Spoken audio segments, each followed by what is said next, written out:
In this video, we're going to be breaking down parts therapy for business owners. So if you're thinking about trying to get better personally and in business, parts therapy is a great way to go.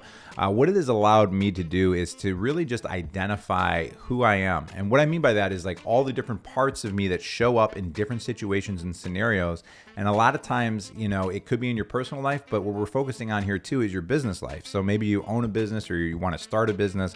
It's a difficult proposition because you may have a part of you that's just like fearful and afraid and like, I'm going to go broke if we start a business, or if we hire another employee, like what if the business explodes? And then you have another part of you that's courageous and is just like, we got to go after it. But when these different parts of you are in conflict, it can make for an exhausting experience for a business owner. So what we're going to do is talk about my experience going through parts therapy, why it was so helpful for me, and what you can learn from it on your end as well, through the help of an expert in Nicole Mosey, owner of Core Mental Health Counseling. All right, let's get to the video. So getting into the parts therapy more. So I've read up on this a little bit, and like one of the cool analogies I think I read from Internal Family Systems, IFS, which is very much into parts therapy, was like, a lot of us think that we're an onion and there's just lots of layers to that onion. And that's the mono-mind thinking. And it's just like, I'm complex, but it's this. But what this guy described it as is like the onion, the mono-mind thinking. And we just have all these layers. And then he's like, but then there's also just a head of garlic. So if you can picture a head of garlic, right? Like maybe each of my fingers is a different clove of garlic, right? And he said, when we're actually making decisions, it's these different parts of us that are making the decisions. So it's like, oh, like, do you want to go out to eat tonight? And it's like, well, a part of me does, but a part of me wants to stay home. And he said that this isn't like the layers, but it's actually these different parts. And then the advantage of understanding these parts is that once you know who they are, you give them a name, you breathe life into these parts. Then when you're actually making decisions, that you can start to go through a process of getting agreement. So for somebody who's an entrepreneur, it's almost like your board of directors, right? So it's like, if you want to get your company in a certain place, and especially if you're a solopreneur like I am that's using contractors, I'm like, all the thoughts are happening here, but it's always this like, sometimes these parts are just in tension, right? They're just bouncing off each other and it's just creating more tension, guilt, whatever it may be. And once I was actually able to start identifying my parts, I was like, oh, okay, I think I know what's going on. So to tie some of what we've been talking to, I can actually give a real life example. That's not a huge like, oh, do I sell the business kind of example. But I was invited to this work retreat in San Antonio. I love the people that go on this retreat. I love going to it. It's like business Eric is like in his glory because it's just all people who do the same stuff that I do. We talk about it. You don't feel alone because you're in the same world kind of thing. I do a lot of content marketing, kind of internet stuff. And when I go, I love talking to those people. So, let's call it like business Eric, right? But then my wife, it was, I could tell like she needed a vacation. She needs to go on a trip too. We got two little boys. All the wives need vacations. I totally relate to that. But it was like, we were coming out of the pandemic and she works in a stressful work environment. We got kids. She's on all the time. And I'm like, so husband Eric wants her to come with. But then all of a sudden, when we're talking about her coming with on this trip, I started feeling this tension in my chest. And I'm like, so this is what I was talking about earlier, right? You can ignore these little seedlings that are starting to pop up and then they turn into trees. But I'm just like, you know what? Like I need to address this. So the cool thing is I started to label my different parts, and it was actually partially the accountant is what I call it. So the accountant's kind of like the more money business focused part of me that's like, oh, this will be cool. There's also a flow part of me, right? And the flow part of me just likes having fun, and I always have fun on these trips. And I realized what the issue was I was going to go on this trip and I was going to be feeling like I was being pulled in two different directions because I want to go talk to that person. I want to do this thing that they're doing. But is my wife okay? Like, is she bored? Is she, having a good time? And I knew I was just going to start getting pulled. So because I've gone through the parts therapy and started to identify different parts of myself, how they show up, what it is that they want, how they like interact in the map of what is Eric Worrell, I was able to just tell my wife like, hey, like I think like these parts of me are in conflict. So we talked about it and she's like, hey, like, what if I went down like 3 days or 2 days early? We both went down a few days early. And then when the actual conference part of your trip starts up, I just take off. Because she only had like 4 or 5 days to go anyways. And as soon as she said that, I was like, perfect. That is exactly it. And it was so cool because then I got to just experience just time with my wife. And then when she left, it was like the business side of me, the networking side of me, the flow part of me that wanted to have fun with these other entrepreneurs in a similar space as me. I felt like I could give it full attention. And it was so cool seeing a lot of different therapy and work that I was doing come up because I could see the tension. So I'm like, oh, something's off. Then I knew actually internally what the different parts of me were like wanted, right? And then I was actually able to communicate that to my wife because I've always told her about what's going on as I was going through these therapies. So I think like as a business owner, entrepreneur type person, it's so important because that's just one small detail. But sometimes it might be a big decision of like, hey, do you want to bring in this partner into your business? Well, there's probably going to be a lot of, this going on internally when you're thinking of things like that. Yeah, I think the big thing with that is the communication, right? Because like once you have the conversation, there's that relief that it sounds like you felt and probably she felt a little bit too, like when you're on the same page about the length of time and all that stuff. I think the problem that you're identifying is so many people don't realize because maybe because they haven't done that kind of work or whatever the case may be, they don't realize what the problem is. And if we don't know what the problem is, we can't communicate on it. So everybody's like, oh, talk to your spouse or use I statements or, they give you all these techniques about how to communicate, but if you don't know what you're trying to communicate, it's not going to be successful. And I think the what of it is the parts work that you're talking about there, because it is not something that the language is not traditional language that all people are talking about. I don't think entrepreneurs are usually talking about, this kind of thing, right? So, but once you have the language and you're understanding it, you're filling in the blanks, then talking about it and acting on it and doing something with that information is the next step. It's like the best part because then you have, again, it goes back to success, right? Like you're making the best decisions, the wise mind, because you have all of the knowledge that you need, not just parts of it at a time, but you're making the decision based on the whole part of you. They use the word integration. You're integrating every part of your body to have the conversation or to make the next business decision or whatever that might be. And something that I struggled with as an entrepreneur that I think a lot of entrepreneurs go through, right, is I started the business solopreneur and I did everything myself, right?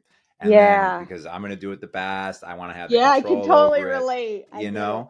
And what I started to learn, and parts therapy actually helped me break through this and kind of like hit that next level of the business because of Yeah. understanding myself was like, so some of my different parts, I mentioned the accountant, right? The Yeah. accountant's a number cruncher, right? So I'm like, well, if I Yeah. hire people, that's money out the door. Then there's the Yeah. hamster.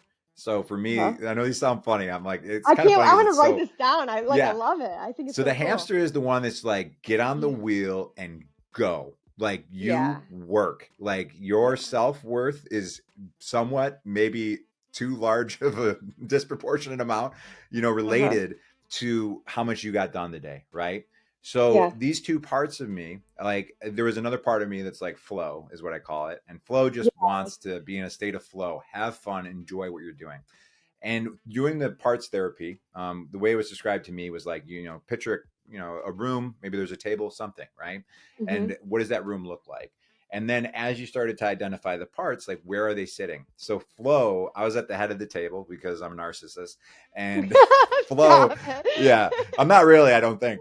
But flow is at the direct opposite end of the table for me. And I realized that the two pieces next to me, like my left and right hand man, so to speak, were the accountant and the hamster.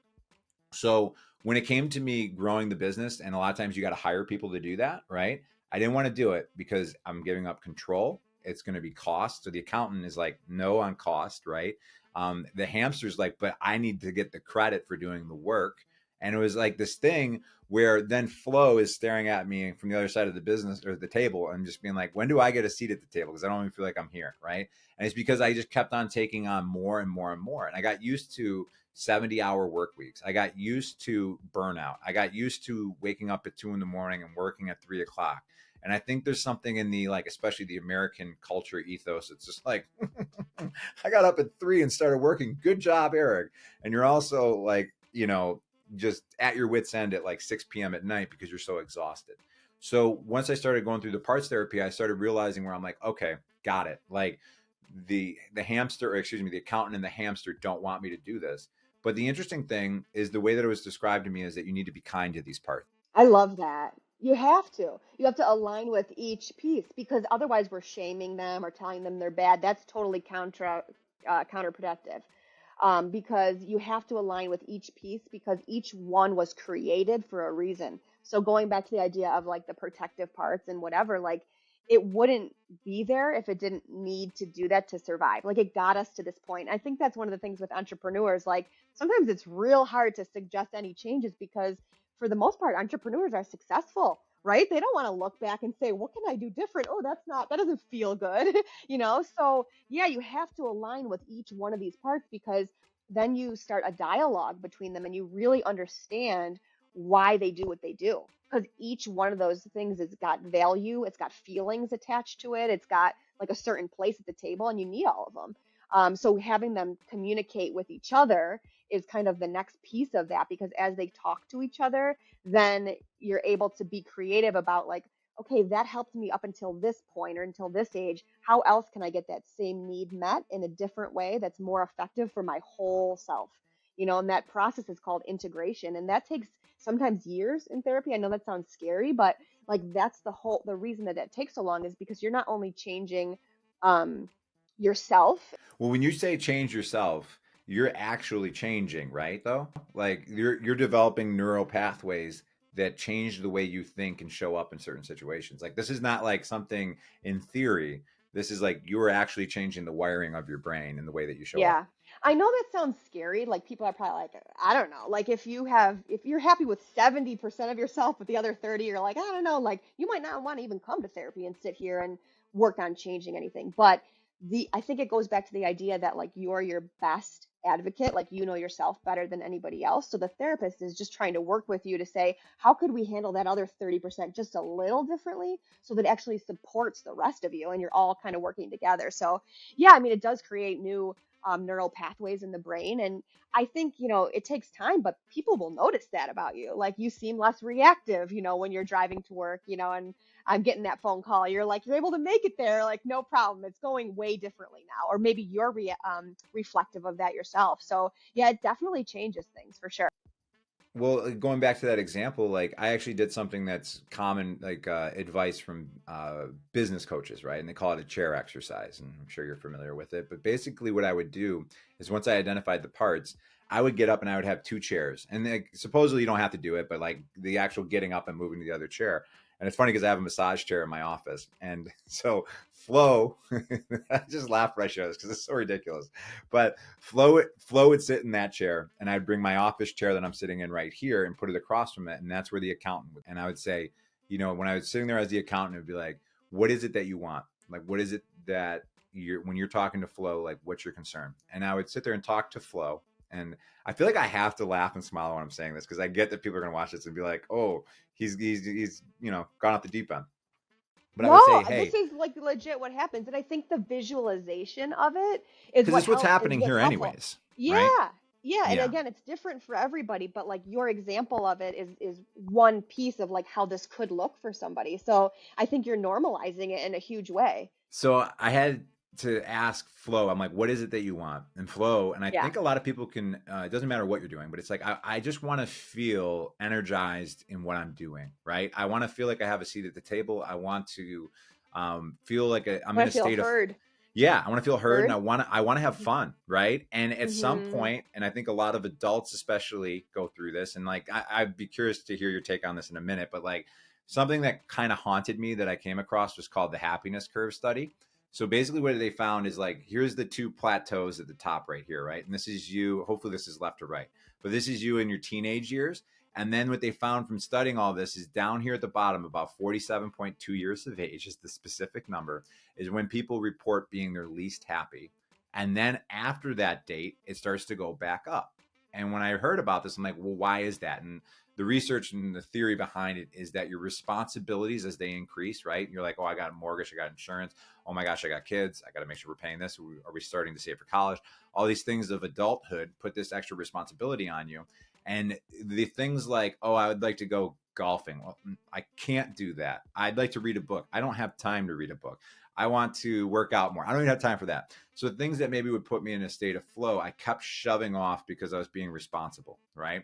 So the flow expressed that and was in the massage chair expressing that. And I got up and I sat in the accountant's chair. I was like, well, what is it that you want? What is it that you want to see? And it's just like, I don't want to go broke. I don't want to ever feel like I'm being a detriment to my family. I don't want to worry that I'm not doing the right thing by the people that matter to me most in my life. And it's hard for me when you're in that state of flow because I'm like, well, that's time that could have been spent working, you know? And then I probably went back and forth like 6, 7 times having this Probably if somebody walked in or could see it on a camera, it'd be like, Eric's lost it. And I had this conversation, but I kept thinking these different parts of myself, and then came to an agreement that it's like, hey, I'm going to allow Flo to have more of a seat at the table because I want to be, like you said, more integrated, right?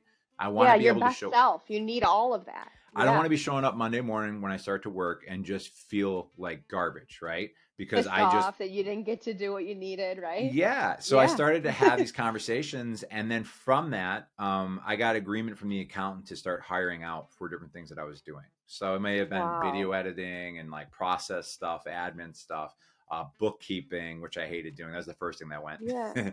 And How many people do you have on your team now? I have like one full-time person who works remotely contractually kind of thing. And then Yeah, we probably have like 6 or 7 that we work with in different that's capacities. awesome. Yeah. And then Congratulations to thank you. you. But it was like the accountant, and I'm not speaking badly of the accountant because you don't do that, right?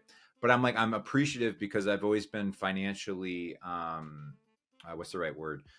Just I've been aware of finances, right? Probably to a Yeah. detriment, but it's Tied down or burdened by that, you yeah, felt? yeah. And it's always like, how does this impact me and the family? And it's just always this pervasive Yeah. thought. And I'm grateful because we'll never be broke because of it.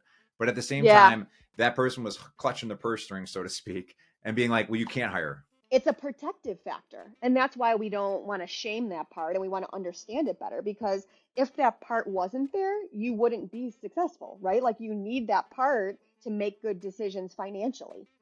So it's just trying to figure out how can they work together so that you're feeling the most fulfilled. And so again, that's why it's tough because entrepreneurs not going to want to change a lot of that perfectionist part because it's a skill that they've developed for safety and to be successful. So it's slow process and it's like nuanced and it's complex.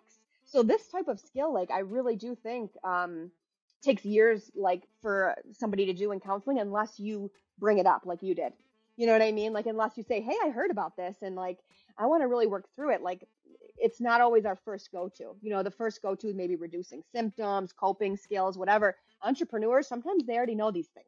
So we got to get more creative. We got to have the skill and the knowledge that's more advanced so that we can still provide them with something too that is valuable. And I think this could be it. I think this is a huge piece to um, helping business owners kind of really understand themselves and be even more successful than they already are.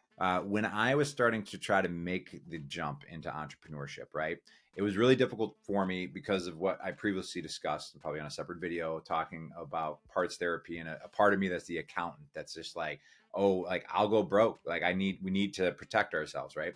I've talked to a lot of different people who are thinking about starting a business, and you hear a lot of these similar concerns. They're like, well, I have student loans, I have a mortgage, or I have this, like my career I've worked really hard at. And it's a lot of these kind of protector side of ourselves. It's just like, don't do this thing because look at all the things that could go bad, right? So I didn't realize I was doing it at the time because I've learned about it since.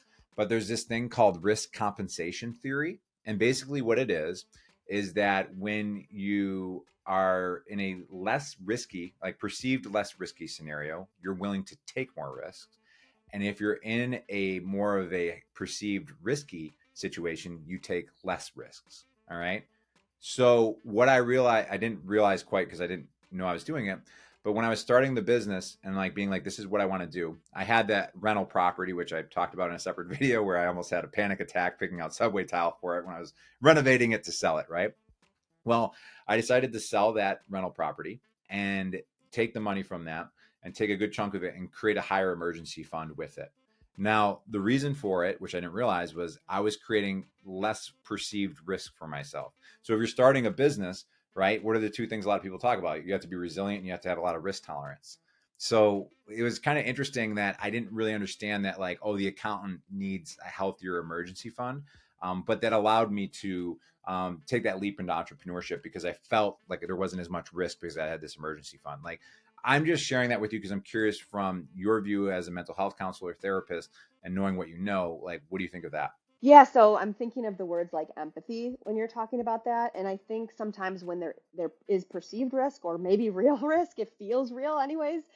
It's hard to make decisions again with everyone in mind. Like sometimes being a people pleaser or whatever, you really want your team, or your clients or whatever, to understand that you're really genuinely empathetic and want to help them in whatever way that looks like. And I think sometimes when there's this feeling of risk, at least for entrepreneurs, I think we feel like almost like it's hard to breathe, or like so, wound tight, uptight, whatever the case may be. And then people sometimes they see like, harsh business decisions, or, something that doesn't please the whole group or whatever. And I think, the less perceived risk or risk, the more open we can be to the flow of creativity and just allowing things to happen, because we really don't have control. The big picture, people are gonna come and go, and there's not really control of any of that, which is very scary again. But yeah, I think like for me, if I want to get back to my roots and remember why I'm doing this, it's because I want to help people get better. And so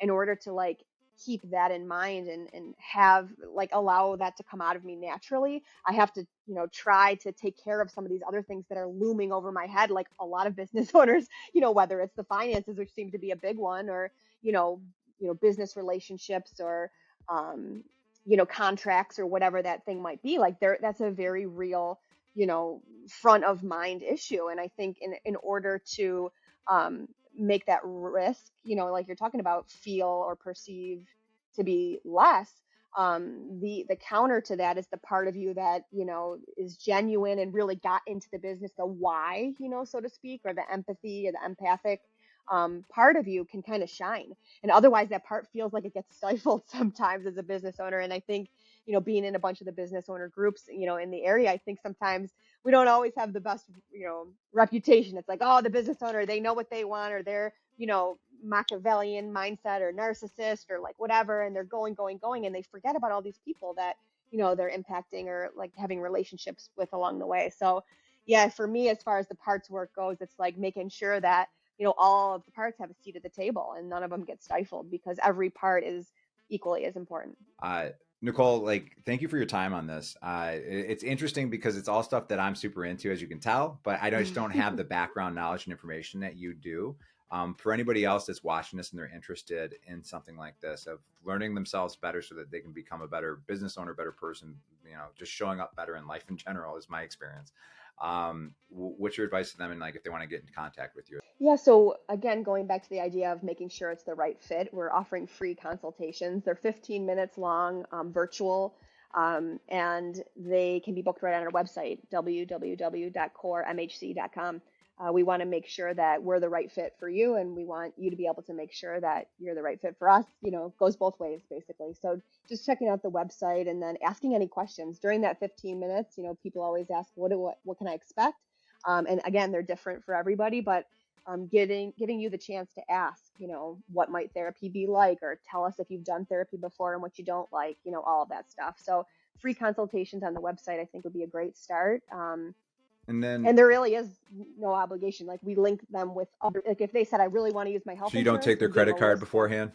no, no, it's crazy. I know it's wild. So you're going to think it's crazy. We take the credit card so that they're committed to attending, but there's no fee. We don't Okay. charge any fees for whether they attend or not attend. But we link them to the client portal. We take their demographic information, and like it's a whole like introductory process. But if they said, for example, I need to use my health insurance, we give them a list of providers like that have that take that health insurance and stuff. So we don't expect people to want to stay. We really do want to make sure it's the right fit. Okay. And then any just parting advice for entrepreneurs that are looking at getting into therapy because they want to be a better entrepreneur, they want to understand themselves. Because I know you've consulted with other entrepreneurs. Like, what's your 2-minute elevator speech to somebody like that? I know that's hard to do. I just think it's an investment, right? It's like anything. It's an investment in a better you, and you really are the face and the brand of your business. And the more that you can invest in yourself, the more value you're putting into your company. So if you can really see it like that, as far as, why I'm doing this, or maybe you're not sure about the why, but you're willing to explore it, I think the value is astronomical, because you're putting it right back into making things work even better for you, specifically in your business. So yeah, I think, if people are open-minded enough to giving it a shot, I think, why not? And, for some people, I'm like, If you're totally not sure, give it 3 sessions, give it 10 sessions, like give it, commit to something. It's not going to happen in one, but give it something where you're like, all right, I gotta, see if this might work. And the relationship with the therapist is number one factor for success. So you were right on before with what you were saying, like if you don't have the gut feeling that it's going to work, it's not.